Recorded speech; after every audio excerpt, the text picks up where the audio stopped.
Well, hello and welcome to a new video where we are going to take a look at the performance of Skyrim, the special edition, on the Intel HD 4400, and this is inside the i5 4200U.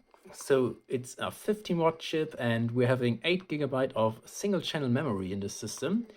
This is, by the way, the Lenovo Thinkpad T440, which is the reason why I'm filming this on the screen of the device, because it actually doesn't have an HDMI port. So I can't connect it to my external monitor here. Anyway, playing this at the low settings at 720p. And so far, not only are we seeing a very smooth frame time graph, but we also do see around the same performance that we were getting with the MacBooks, which had like the i7 from the 3rd generation, as well as the i5 from the 5th generation. But both of these chips were actually 30-watt chips. So it's very interesting that we are seeing basically the same performance as in these MacBooks, but with way less power draw.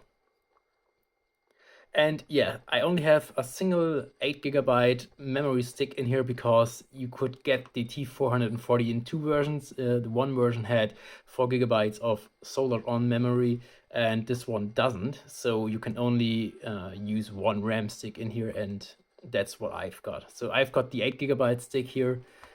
So we should have enough RAM to run the game, but obviously the performance could be a little bit diminished due to the fact that we're only running it in single channel mode and not in dual channel.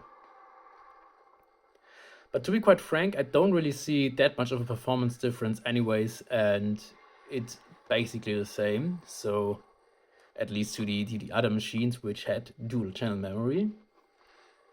So it doesn't really seem to impact the performance too much. But then again, obviously the other machines also ran at what, 20 FPS, 18 FPS, something like that. So actually, obviously a performance impact of 20% wouldn't really be noticeable all that much.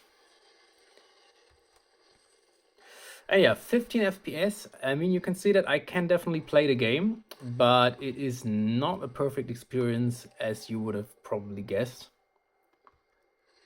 I mean, it's kind of hard looking around due to the fact that it's you have some kind of latency whenever you move around, and that's basically the same as with the 6th gen i5 as well as the 3rd gen i7 and the 5th gen i5. So the Intel HD graphics haven't really changed all that much over the years.